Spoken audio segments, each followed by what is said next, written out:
Bonjour Manuela Delbecq, Bonjour. présidente de l'association des parents d'élèves de l'école élémentaire Marc Bloch dans le quartier des Hauts-de-Massanes à Montpellier, c'est bien ça? C'est bien ça. Merci d'être avec nous en direct ce matin.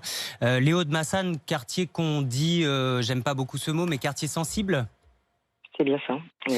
À quoi ressemble, racontez-nous Manuela Delbecq, à quoi ressemble le quotidien dans l'école de vos enfants? Le quotidien dans l'école de mes enfants, c'est mes enfants aujourd'hui se rendent. Je conduis mes enfants aujourd'hui chaque jour à l'école, comme beaucoup de parents.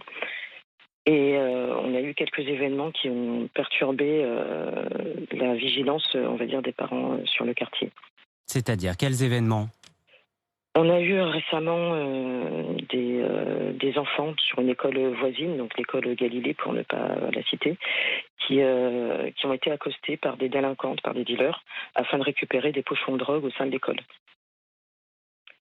Et que s'est-il passé exactement, Manuela? Comment ça, accosté?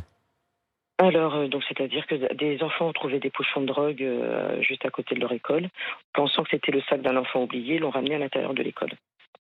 Et ensuite? Et ensuite, donc les individus ont tenté de s'introduire à l'intérieur de l'école afin de récupérer ces pochons de drogue.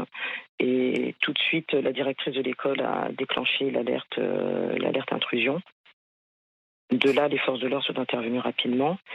Mais ils ne se sont pas arrêtés là, ils se sont sauvés et ont accosté les enfants à l'extérieur de l'école, qui étaient en sortie scolaire, afin de leur demander de récupérer les pochons à l'intérieur de l'école.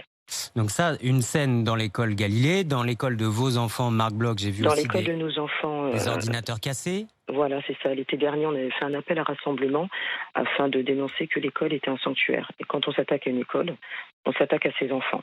Parce que Vous des vivez, ordinateurs avaient été cassés, des ventilateurs, des algécos mis en place afin d'attendre des travaux d'agrandissement de l'école avaient également été cassés. Donc, à une semaine de la rentrée scolaire, c'était juste inadmissible.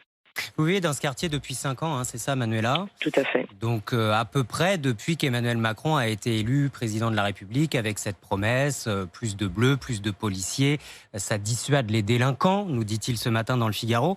Les choses ont changé ou pas à Montpellier dans votre quartier? Les choses actuellement sont en train de changer parce qu'il y a une prise de conscience également des gens. S'il y a l'insécurité, il faut comprendre que l'insécurité est un symptôme d'une situation. Et c'est en train de changer. Il y a une prise de conscience quand même vis-à-vis du quartier, de la situation particulière de la Mosson. Donc, j'ai envie de dire oui, plus de policiers, mais pas que. C'est vraiment un vrai symptôme, l'insécurité. C'est-à-dire pas que, Manuela. Emmanuel Macron vient chez vous tout à l'heure. Qu'avez-vous envie de lui dire? Ce que j'ai envie de dire, c'est que il faut que tout le monde, j'espère que cette visite sera une vraie prise de conscience de la Mosson, de la situation particulière de la Mosson, qu'il faut vraiment décloisonner. À quel niveau? À quel Décloisonner, niveau? ça veut dire quoi, Manuela? Alors décloisonner, c'est ouvrir la Mosson. C'est-à-dire que là, on a vraiment un quartier. Je vais vous donner un exemple. J'ai une maman récemment qui m'a appelé un soir et qui m'a dit que son fils lui avait demandé est-ce que Pierre était vraiment un prénom. Hmm. Pierre, Ça le donne en prénom fait Pierre. l'image. Pierre, est-ce que c'est un prénom? L'enfant s'imaginait que c'était que dans les livres. Mhm. Donc c'est Donc c'est aussi un quartier qui est enfermé. une question d'urbanisme finalement, Tout de à fait. mixité sociale. Exactement. Et vous dites aussi, c'est aux parents, c'est à nous tous de se bouger finalement, Manuela. La sécurité, c'est l'affaire de tous, il ne faut pas tout attendre de Exactement. l'État. Il ne faut pas tout attendre, ni de l'État, ni de l'école. C'est-à-dire que nous, ce qu'on aimerait, c'est que la coéducation soit une vraie réalité. Pas juste sur le papier c'est merveilleux, mais une vraie coéducation. Parce qu'on pense réellement que c'est par l'école qu'on va changer tout un quartier. Et vous sentez autour de vous les autres parents d'élèves qui ont envie de s'engager comme vous le faites? Oui, oui, De les plus choses en plus? changent doucement, mais ça change. Et c'est ce qui motive aussi. Oui, Parce parce que que tout le monde comprenne que l'intérêt commun, c'est l'enfant. faut savoir que jusqu'à présent, certains préféraient envoyer leurs enfants dans le privé en centre-ville. Et Voilà. Nous, on ne pas aimerait vraiment s'attaquer aux changer problèmes cette du quartier. image.